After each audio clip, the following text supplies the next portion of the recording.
အမမေးခွန်း3ခုမေးမယ်3ခုမေးလို့3ခုလုံးမှန်လို့ရှိရင်အမတို့မဖို့1000ပေးမယ်တကယ်လို့မှားခဲ့လို့ရှိရင်တော့အမတို့ဒီဘောပင်လေးတစ်ချောင်းရမယ်ရှင်ဖြေဖို့ ready ပဲလားရှင်ဟုတ်တယ်ပါရှင်ကြည်တောင်ကရေခဲတောင်လားမီးတောင်လား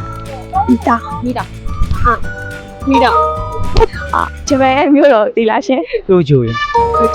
ဒီဂျပန်ကိုမြင်မြင်ရောက်တယ်ဆိုတော့ဂျပန်မှာနာမည်ကြီးတဲ့ဖရားရဲ့နာမည်ကဘာလဲမသိဘူးရှင်ဟုတ်ခမကူရာလားမသိခမကူရာ ကာမဂုရဗျာ ခူရာပန်းကဘယ်လာမှာပွင့်တာလဲရှင်ချောင်းဦးမှာဟုတ်ကဲ့လား as နေဦးရစောင်းရအနွေဦးရတယ်နေဦးရ ဂျပန်မှာရာသီဥတုဘယ်နှမျိုးရှိလဲ၄မျိုးရာသီဥတု၄ရာ၄မျိုးဟုတ်တယ်၄မျိုးနဲ့မျိုး၄မျိုး၄မျိုးစောင်းဦးရယ်စောင်းရည်ຫນွေဦးရယ်ຫນွေရည်၄မျိုး၄မျိုး နှစ်မျိုးတာ ပြည့်ဝတဲ့ဂျပန်ယောဂဝတ်ဆောင်ဘယ်လိုခေါ်လဲရှင် အဲ့ဒါတော့ကျွန်တော်မသိတော့ဘူး ကီမိုနိုကီမိုနိုဟုတ်ကဲ့ ဒီမလို့